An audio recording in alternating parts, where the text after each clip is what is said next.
11ª questão. O autor Marcos Zanetti, em pesquisa qualitativa no contexto da educação no Brasil, destaca a existência de dois aspectos fundamentais que marcam os ciclos históricos da pesquisa em educação no Brasil. São eles. Pois bem, pessoal, analisando os questionários que nós fizemos, quando a gente se depara com a primeira questão do simulado de nível médio, referente a este artigo, nós temos que, ao final do enunciado, nós temos exatamente a resposta a essa questão. Vejam só, a implantação de cursos de pós-graduação, mais especificamente de áreas ligadas às ciências sociais e humanas, trouxe reflexos importantes para o campo metodológico das pesquisas no âmbito educacional. Nesse sentido, é correto afirmar, Então, aquilo que, inclusive, eu destaquei na correção de alguns simulados, algumas questões nossas, eu busquei trazer muitas informações no próprio enunciado, porque o objetivo foi justamente fazer com que vocês estudassem lendo os enunciados, Ou seja, ao ler os enunciados, vocês também estivessem estudando, Por isso que, principalmente nos simulados de nível médio e difícil, eu aumentei um pouco a quantidade de informações que vem nos enunciados, destacando apenas aqui um ponto resumido, que é justamente o comando da questão. Então, nós temos o enunciado e o comando da questão. Nos enunciados eu trouxe alguns textos um pouco mais longos, para fazer com que justamente vocês estudassem pelos enunciados. Então, analisando o enunciado dessa primeira questão do nosso simulado, nós já chegamos à resposta à questão de número 11. Então, vamos lá. Na opção A, nós temos os efeitos das influências das pesquisas iniciadas em ciências sociais e humanas em diversos países e as expansões das pós-graduações. Exatamente essa opção. Essa opção está correta. Só relembrando, pessoal, efeitos das influências das pesquisas iniciadas em ciências sociais e humanas, nós vamos ter as contribuições vindas de áreas como, por exemplo, a antropologia. Quando a gente fala em observação participante, a gente já faz uma referência ao campo da antropologia. A gente pode citar aqui Malinowski, Franz Boas, antropólogos que se utilizaram desses métodos de coleta de dados, métodos estes que faziam com que eles se aproximassem do objeto que estava sendo investigado. E a perspectiva da observação participante é exatamente esta, é a de que no momento em que você está realizando a sua pesquisa, você já está inserido nesse contexto, nesse ambiente onde os dados são produzidos, e como você está inserido, você já está participando deste ambiente. A sua figura neste local já influencia nas interações que ocorrem nesse ambiente. Por isso que você está participando.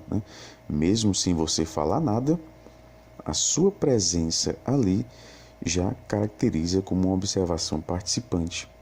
Tá ok?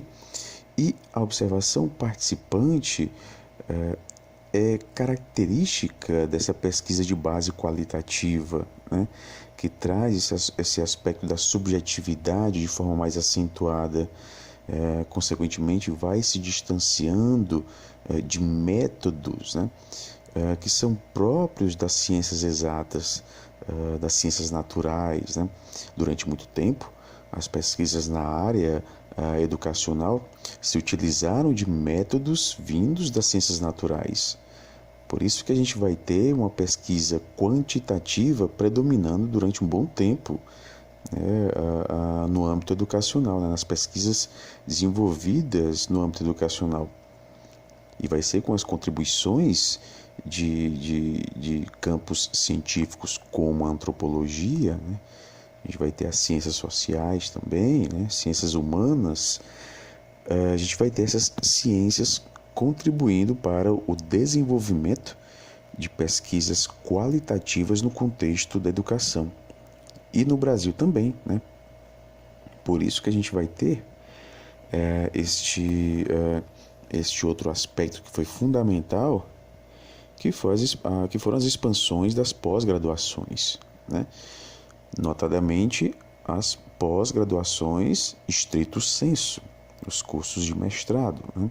Mestrado, doutorado, cursos estes, né, que disponibilizavam bolsas de estudos, né? Então, os estudiosos que iam, por exemplo, ao exterior realizar as suas pesquisas, né? O famoso doutorado ou mestrado sanduíche, né? Que a gente costuma chamar, o contato desses pesquisadores brasileiros, né, com as pesquisas que estavam sendo desenvolvidas no estrangeiro. A gente tem, por exemplo, no campo da antropologia cultural, nos Estados Unidos tivemos bastante, né, principalmente em Chicago. A escola de Chicago desenvolveu, foi muito característico aí da antropologia cultural na escola de Chicago. E ao retornarem, né, quando esses pesquisadores retornam desses países, né, eles trazem essa influência das ciências sociais e humanas, né, principalmente do campo da antropologia. Então, de fato, as pesquisas iniciadas em ciências sociais e humanas, né, e as expansões das pós-graduações, né, daí a gente visualiza esses pesquisadores brasileiros, né, realizando as pesquisas fora, né, e trazendo as contribuições dessas ciências para cá, né, como sendo aspectos fundamentais que vão marcar os ciclos históricos da pesquisa em educação no Brasil. Ok? Então a opção A está correta. Na opção B, nós temos os efeitos, as influências das pesquisas iniciadas em ciências exatas e humanas, já está falso, né? Ciências exatas traz aqui o aspecto muito quantitativo, né? Já não é o que nós estamos buscando aqui, porque a perspectiva adotada aqui é da pesquisa qualitativa, né? Na opção C, nós temos os efeitos das influências das pesquisas iniciadas em ciências sociais e humanas em diversos países e a diminuição da quantidade de pós-graduações. Então, está falso. Na verdade, foi o aumento dos cursos de pós-graduação. Opção D, os efeitos das influências das pesquisas iniciadas em ciências sociais e educacionais. Também está falso, né? Ciências sociais e humanas.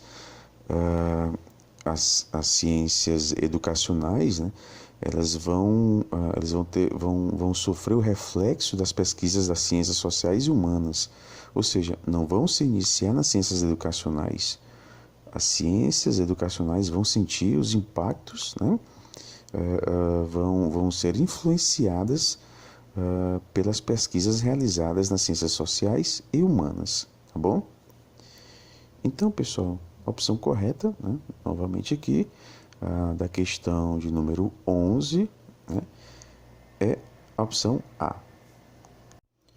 12ª questão. No texto A Pedagogização do Conhecimento, Estudos sobre Recontextualização, Bernstein trata dos conceitos de competência e de desempenho na área da educação, em processos escolares e não escolares, perpassados por resistências e revelados pelos discursos escolares. No início de sua exposição, o autor aponta para a convergência, dentro do campo da produção do discurso intelectual, das disciplinas das ciências sociais e psicológicas para o conceito de competência, apresentando a lógica social que subjaz ao conceito. Sobre este texto, marque com V se for verdadeiro e F se for falso, para cada afirmativa. Depois assinale a alternativa correspondente à sequência de cima para baixo. Vamos só dar uma rápida passagem aqui na página 78 do artigo, quando ele fala de competência e sua lógica social. Vejamos. Ele diz: eu diria que uma análise da lógica social de competência revela anúncio, de uma democracia universal de aquisição, né? Vale lembrar, pessoal, que esse conceito de competência, e Bernstein nos traz aqueles exemplos da linguística de Chomsky, da psicologia de Piaget, né? São exemplos, pessoal, que focam muito no aspecto biológico, né? No aspecto biológico. Então, aqui a competência é vista muito nesse aspecto biológico. Atenção, não é o que Bernstein defende. Ele está dizendo que estes referenciais teóricos, né, tanto no campo da linguística, ou da psicologia, da antropologia, né, eles foram utilizados, né, utilizados para dar um embasamento a esse conceito de competência. E o que seria essa lógica social, né? A lógica social do conceito de competência, e considerando-se aqui estes pensadores, né? A lógica social não porque ela é construída socialmente, mas sim porque existe esse aspecto biológico. É como nós já nascêssemos com essa competência, né? Então ela é social não porque é construída socialmente, mas sim porque a gente já nasce com ela. E é justamente pelo fato de a gente compartilhar essa competência socialmente, a gente compartilha porque já nasce conosco, né? É que ela é considerada como social. Cito até um exemplo, né?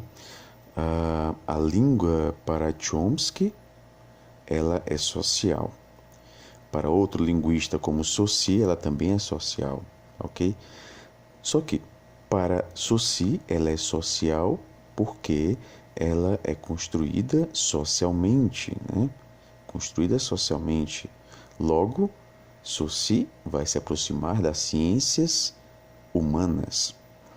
Chomsky vê a língua como, em seu aspecto social, não pela construção social, mas sim pelo fato de haver algo inato ao homem, né, que faz com que ele adquira esta linguagem.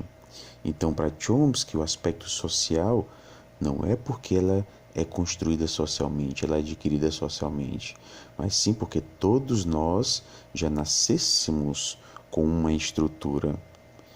Logo, Chomsky vai se aproximar das ciências naturais, ok? Então, o conceito de competência aqui ele vai se utilizar bastante, né, desses pesquisadores que trazem essa base biológica, como Bernstein nos traz, né? Essa base biológica não origina atributos fixos e imutáveis. E essa base biológica que Bernstein nos traz, né, ele deixa muito bem claro aqui que traz um antagonismo para a comunicação, né? Essa base biológica traz um antagonismo para a comunicação. Por quê? Porque ao falar de comunicação, a gente está falando de interação social, né? E essa base biológica, ela deixa de lado este aspecto social, e por aspecto social a gente entende aspecto cultural, né? As próprias relações de poder que ele também fala, né?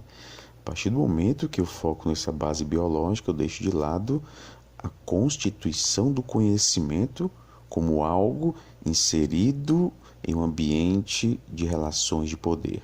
Isso é deixado de lado, né? Esse é o perigo, né? Então, a lógica social do conceito de competência que Bernstein vai nos trazer é essa base biológica, né, que revela esse aspecto social, mas não social pelo fato de ser constituído socialmente, mas sim por sua base biológica, pelo seu inatismo, ok? E justamente por focar nesse aspecto biológico, né, esse conceito de competência traz essa democracia universal da aquisição.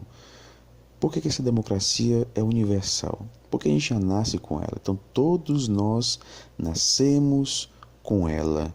Logo, todos os sujeitos são intrinsecamente competentes. Quer algo mais democrático do que isso, pessoal? Né? Essa é a base da competência, né? a competência de base biológica, né? Então, todos os sujeitos são intrinsecamente competentes e todos possuem procedimentos em comum. Não existem déficits. Ou seja, pessoal, eu não tenho mais competência do que você e nem você tem mais competência do que mim, tá bom? Então não existem déficits. Obviamente, eu sou diferente de você, né? Então as diferenças, elas existem, mas as diferenças não estão no âmbito da competência, ok? As diferenças não estão no âmbito da competência. As diferenças estão no âmbito da exteriorização dessa competência. Aí já vem o desempenho, tá bom? Então, no âmbito da competência, a aquisição é democrática, é universal, todos são competentes, ninguém tem mais competência do que o outro, ou seja, não existem déficits. O sujeito é ativo e criativo na construção de um mundo válido de significados e prática, né? Então, nesse âmbito da competência, a gente aprende de forma tácita, né? Como eu falei, aqui há diferenças, mas não há déficits, né? Ele diz: tomemos a criatividade na produção da linguagem, com Chomsky, né? Ou seja, com um número limitado de elementos linguísticos, a gente consegue criar uma infinitude, um número infinito de estruturas linguísticas possíveis, né? Ou seja, com elementos limitados dentro da língua, né? Eu tenho em determinados sistemas linguísticos, por exemplo, da língua portuguesa, eu tenho uma limitação de sons possíveis, né? Mas mesmo com essa limitação, eu, por meio da criatividade, posso produzir uma infinitude de expressões. Daí vem a criatividade. Tá ok, pessoal? Então, a criatividade na produção da linguagem, a criatividade no processo de acomodação, a bricolagem, as realizações práticas, né? ênfase no sujeito capaz de se autorregular. A gente percebe bem que essa noção de competência, né, ela vai se aproximando na busca por essa autonomia do indivíduo. Não é verdade?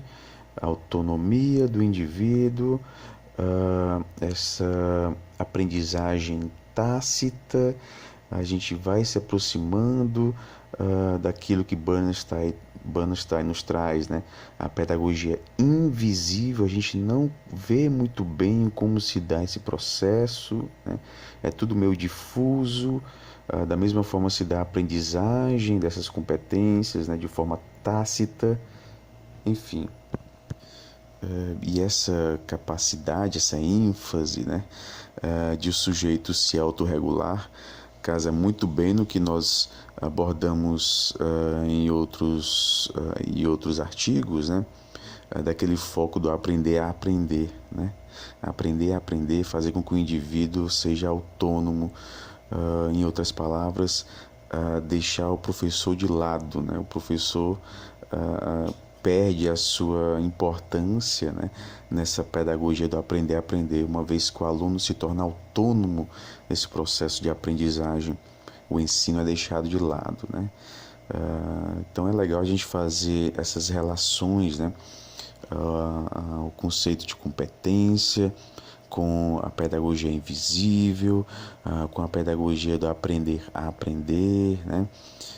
E isso é uma perspectiva também neoliberal, né? Não focar no conteúdo, mas sim no método, né? No como. E a partir do momento que eu deixo o conteúdo de lado, eu vou deixando o conhecimento científico de lado, logo o indivíduo vai se distanciando dessa compreensão da realidade, né? Porque, como dizia Marx, e nós vimos isso em Marx e a pedagogia moderna, né? O conhecimento científico que possibilitaria ao homem, né, a compreensão da realidade concreta, né? Quanto maior o conhecimento científico do indivíduo, né, menos ele será passível, né, de ser manipulado pela ideologia dominante, né, por esse senso comum que é veiculado em diversos tipos de mídia, ok? Então, voltando aqui, nós temos no final da década de 1960, a lógica social da competência predominava tanto no campo da recontextualização pedagógica quanto no campo oficial de recontextualização pedagógica, o que era uma convergência incomum. Vejam que nós temos aqui campo de recontextualização pedagógica e campo oficial de recontextualização pedagógica, ok? Então, o que nós podemos dizer é que ambos os campos, né, realizam essa contextualização pedagógica, ok? Ambos os campos realizam essa recontextualização pedagógica. No entanto, o que vai diferenciar um do outro é esse campo oficial, né? Esse campo oficial, pessoal, é como se fosse um campo legitimado para realizar essa recontextualização pedagógica. Trazendo um pouco aqui de Pierre Bourdieu, né, quando fala do poder simbólico, né, nós temos aqui, pessoal, um poder simbólico desse campo oficial de recontextualização. Quem ocupa esses campos oficiais de contextualização teriam este poder, né, que é simbólico, né, de, por meio daquilo que eles falam, né, que eles produzem, aí a gente tem as pesquisas, né, as pesquisas realizadas, o que é dito por esses que participam, né, que pertencem a esse campo oficial de recontextualização, isso que é dito tem um valor simbólico maior, né, tem um valor simbólico maior. A gente pode considerar esse campo oficial de recontextualização como campo acadêmico, né? Como, por exemplo, um curso de pós-graduação, né? Os professores que já são conhecidos na área, são autoridades na área, né? E realizam pesquisas, trazem propostas, né? Então, nós temos aqui caracterizado um campo oficial de recontextualização. É como se fosse um campo legitimado, né? Legitimado pelo próprio grupo, né? Legitimado para, a partir daquilo que ele disser, né, sobre um determinado ponto, né, os demais seguirem, né? Por isso que Bernstein nos traz que esses campos oficiais de recontextualização são arenas para a construção, distribuição, reprodução e mudanças de identidades pedagógicas, né? Essas mudanças ocorrem mais especificamente nesse campo pedagógico de recontextualização, né? Esse campo pedagógico de recontextualização é composto de posições opostas e complementares, construindo uma arena de conflito e luta por controle. E nesse campo pedagógico de recontextualização nós temos o autor, o ator e a identidade. É interessante que esses níveis, né, eles são também influenciados, obviamente, pelo campo oficial de recontextualização. É de onde, de fato, né, partem os discursos legitimados, né, os discursos produzidos por autoridades no assunto, né, que vão influenciar, né, essa arena de conflitos que ocorrem, né, nesse campo pedagógico de recontextualização. Então, pessoal, essa opção está correta, né? De fato, a gente vai ter aqui essa lógica social da competência de base biológica, né? Vai predominar tanto no campo de recontextualização pedagógica quanto no campo oficial de recontextualização pedagógica, o que era uma convergência incomum. E é incomum, pessoal, porque nós temos aqui teóricos da competência que não tinham pouca ou nenhuma preocupação com a educação. Por isso que é visto aqui como uma convergência incomum. Então, essa primeira opção está verdadeira. Na segunda opção, o autor informa que, pela análise da lógica social de competência, esta revela uma democracia em que todos os sujeitos são intrinsecamente competentes, ativos e criativos, são capazes de autorregulação, têm visão crítica, cética das relações hierárquicas. Também está verdadeira, né? Ele traz exatamente isso. Essa lógica social da competência, né? Todos são intrinsecamente competentes, né? Porque nós já nascemos com ela, né? A base biológica que logo todos somos competentes, né? Daí esse caráter social, né? Somos ativos, criativos e capazes de autorregulação, né? Se nós somos capazes de autorregulação, é como se nós fôssemos independentes, né? Como se nós não precisássemos de alguém intermediando a nossa relação com o mundo, né? Em outras palavras, se aproxima, né, daquela pedagogia do aprender a aprender, né? Então essa segunda opção, ela está verdadeira. Daí você pode perguntar, né? Mas visão crítica, visão cética, né? Crítica aqui no sentido de não ver com bons olhos as relações hierárquicas, né?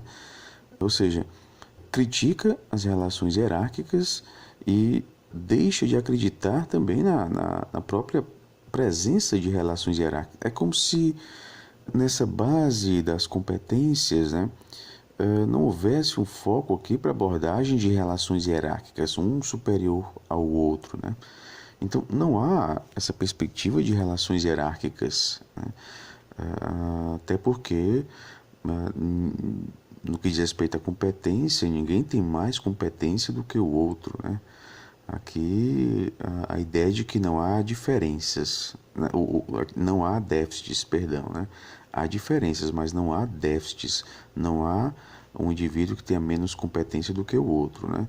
Então deixa-se de lado aqui as relações hierárquicas, né?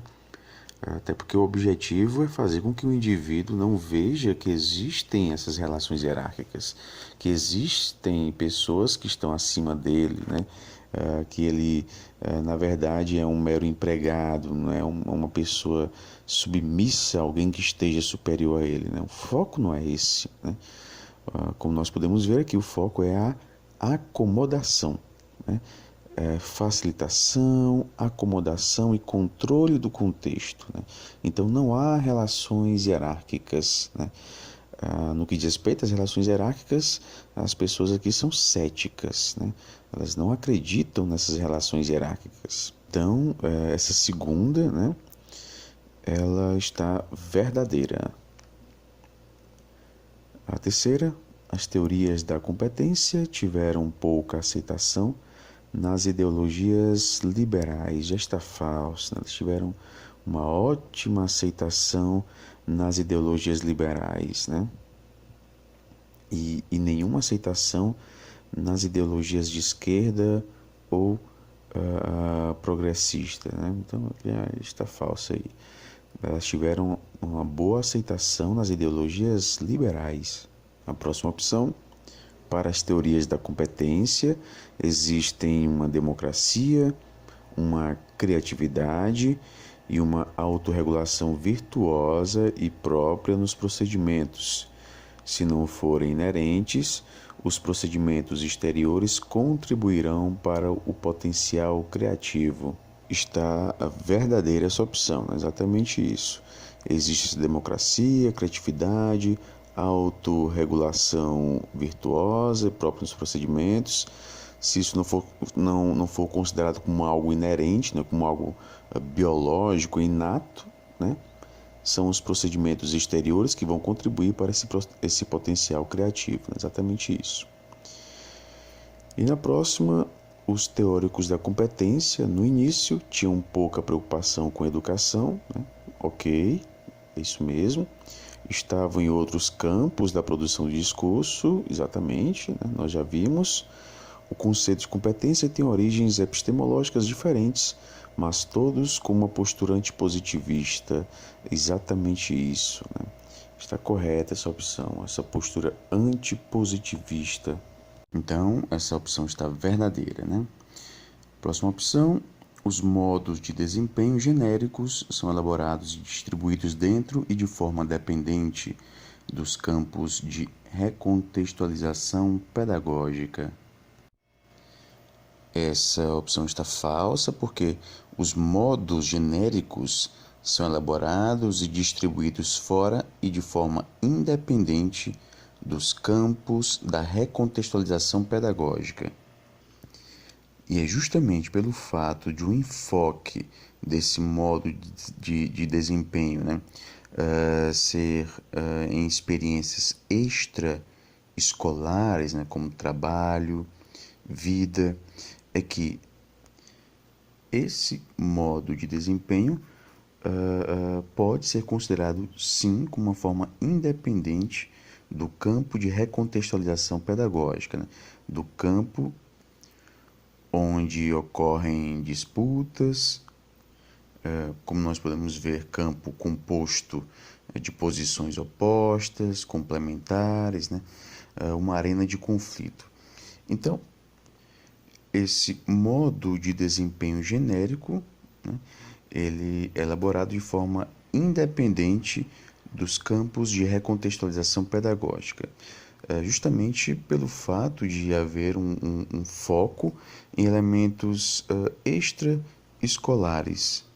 Então, a opção correta que devemos marcar na 12ª questão é a opção C de casa. 13ª questão.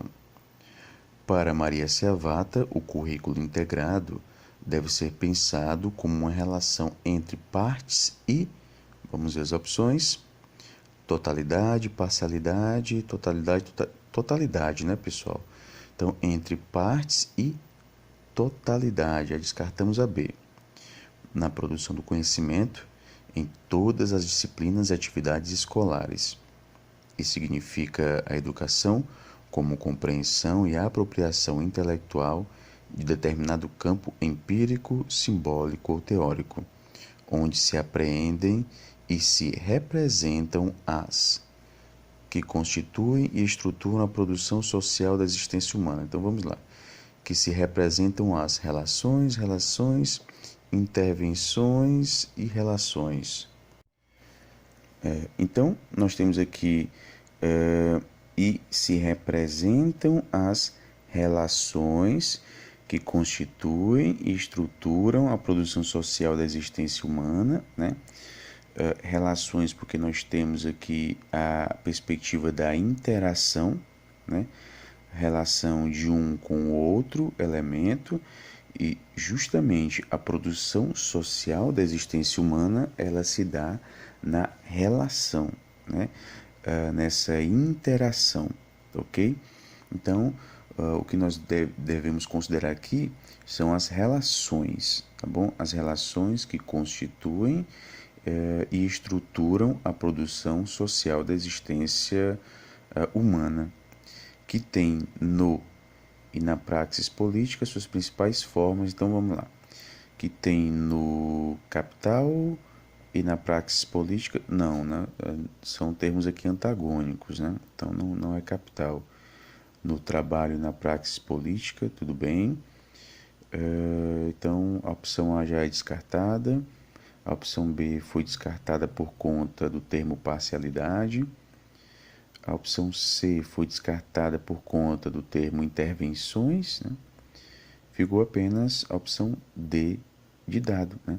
Totalidade, relações, trabalho e intervenção, né? Aí, na praxis política, suas principais formas de intervenção no real. Então, a opção correta da 13ª questão, a opção D de dado. 14ª, Gaudêncio Frigoto nos instiga a refletir sobre a interdisciplinaridade, defendendo que ela não é uma questão de método de investigação e nem de técnica didática, e sim uma necessidade e um problema para as ciências sociais, né? E nós vimos bastante, né, do que se trata essa necessidade e do que se trata desse problema, né? A interdisciplinaridade é uma necessidade, porque para examinar alguns objetos de estudo, e principalmente quando a gente trata da educação, nós estamos diante de um objeto complexo. E analisando objetos complexos como a educação, nós devemos, né, nos utilizar de campos científicos variados, né? Daí a necessidade de esta pesquisa ser interdisciplinar. Então ela surge com uma necessidade, né? Eu necessito dessa abordagem interdisciplinar para examinar meu objeto de estudos. Se eu não considerar esse estudo interdisciplinar, eu não vou conseguir chegar, né, à compreensão do meu objeto. Ok? Então é uma necessidade. E é um problema porque a nossa própria formação, a formação cartesiana, é uma formação baseada na fragmentação, né? Então é um problema, é algo complexo, é difícil a gente realizar pesquisas interdisciplinares porque o nosso próprio histórico, né, o nosso conhecimento, a constituição do nosso conhecimento é uma constituição baseada no cartesianismo, né? Então a gente acaba tendo algumas limitações que vão dificultar, né, a abordagem interdisciplinar. Então ela é necessária, né, a interdisciplinaridade como necessidade, mas ela também é um problema, né, justamente nessa complexidade de a gente estar limitado pelo nosso conhecimento em se utilizar de uma abordagem interdisciplinar, né? Então, eu espero que tenha ficado bem compreendido essa questão de ela ser uma necessidade e um problema, né? Então, Gaudêncio diz, defendendo que ela não é uma questão de método de investigação e nem de técnica didática, e sim uma necessidade e um problema para as ciências sociais. A partir dessa afirmação, analise as sentenças abaixo e analise e assinale, né, aquela que expressa corretamente o pensamento do autor. Então, vamos lá, opção A. Tanto a pesquisa quanto o ensino são engendrados na materialidade das relações capitalistas de produção da existência. É neste plano que os seres humanos se produzem enquanto seres da natureza e nela buscam, por meio da interdisciplinaridade, a conciliação no plano do conhecimento e a busca dos conhecimentos válidos. Essa opção A está falsa, né? Porque, segundo o próprio Frigoto nos traz, né, os homens produzem sua existência mediante as diversas relações e práticas sociais, e o fazem enquanto uma unidade que engendra dimensões biológicas, psíquicas, intelectuais, culturais, estéticas, etc. Opção B. Interdisciplinaridade é uma estratégia de integração disciplinar para... já está falso, né? Não é uma estratégia de integração disciplinar, mas sim interdisciplinar, né? Quando a gente tem essa integração disciplinar, a perspectiva da multidisciplinaridade, né? Então essa opção B está falsa. Opção C, assumir a necessidade da interdisciplinaridade na produção do conhecimento. Significa reconhecer o caráter dialético da realidade social e a natureza intersubjetiva de sua apreensão, a partir dos quais se buscam as múltiplas determinações que constituem um problema de investigação. E essa opção C está verdadeira, né? Exatamente isso, né? A partir desse caráter dialético, né, e da natureza intersubjetiva e da apreensão desse caráter dialético da realidade social, buscam-se as determinações que constituem um problema de investigação, né? A questão, foco, né, dessa investigação, que é o problema, né?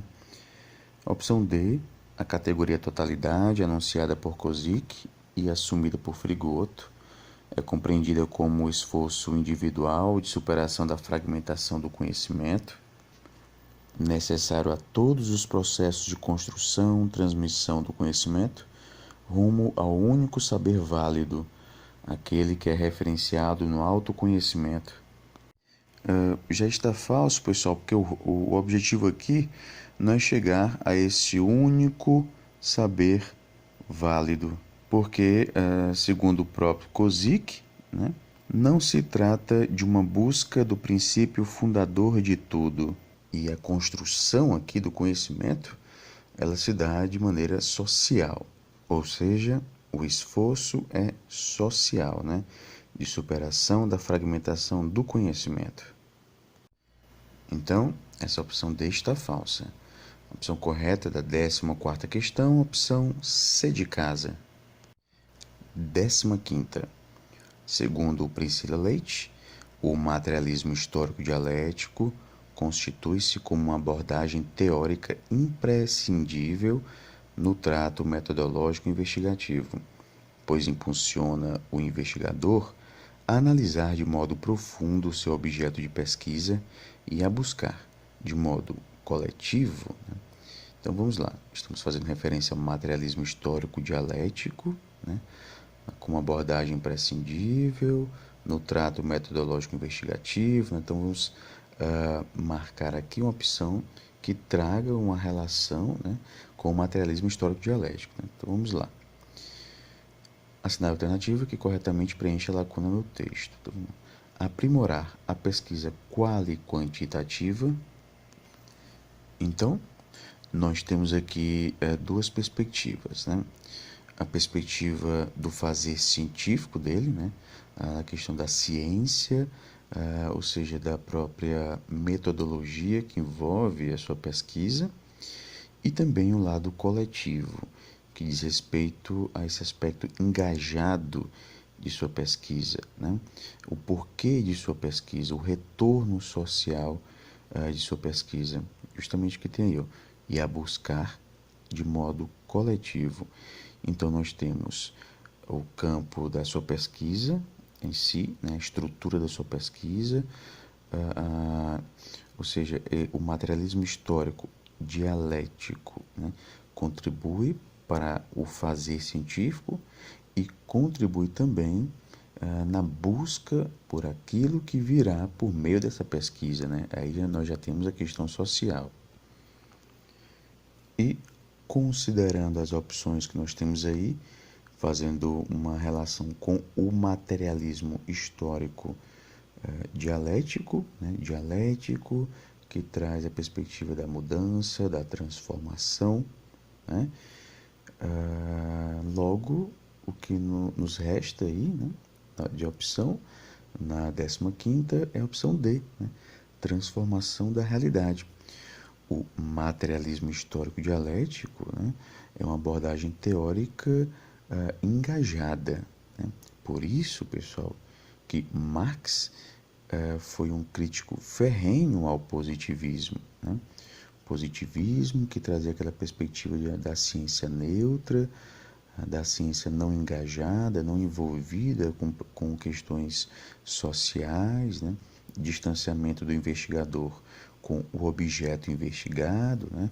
Então, o materialismo histórico dialético vem para se contrapor ao positivismo, né? Porque ele traz uma contribuição científica e também visa a transformação da realidade, né? Até porque trata-se de uma teoria dialética, né? De mudança, de transformação. Por isso que Marx é visto como revolucionário, né? Porque ele traz a perspectiva da mudança, tá bom? A transformação. Por isso que a opção correta da 15ª questão é a opção D, transformar a realidade. Não se trata de compreender o instrumental marxista, nem apoiar os movimentos populares, porque pode-se apoiar os movimentos populares sem modificar a realidade, né? Sem transformar a realidade. E o objetivo também não é aprimorar a pesquisa quantitativa, né? Uma pesquisa que se utiliza de uma abordagem qualitativa e também de uma abordagem quantitativa. Esse não é o objetivo. O objetivo aqui, né, considerando essa coletividade, né, o retorno para a coletividade é justamente a transformação da realidade por meio da pesquisa, ok? Então a opção aí da 15ª questão é a opção D de dado.